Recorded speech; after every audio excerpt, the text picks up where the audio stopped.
सहस्रशीरेखा पुरुखाः सहस्राक्षाः सहस्रपात स भूमिगुं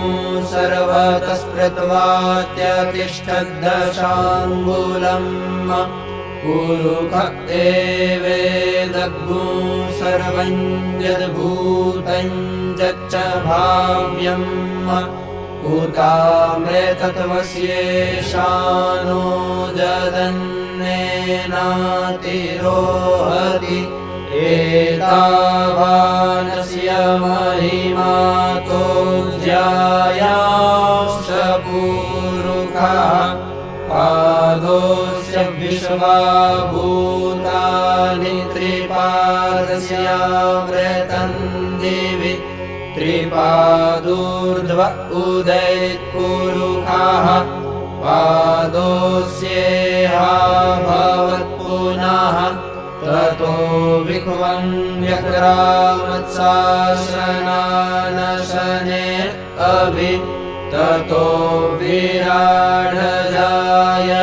विराजो अधिपुरुषः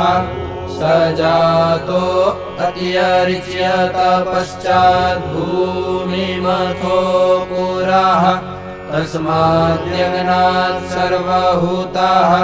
संवृतं प्रखदाज्यम् पशुंस्तांश्चक्रे वायव्यानारण्याग्राम्याश्च जे तस्माद्यज्ञात् सर्वभूतरेचाः सामानि जगनीरे छन्दागुंसि जगनीरे तस्माद्यजुस्तस्मादजायत तस्मादश्वा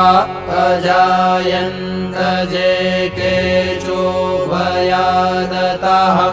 गावो जगनीरे तस्माज्जाता अजावयाः तञ्जगनं बर्हि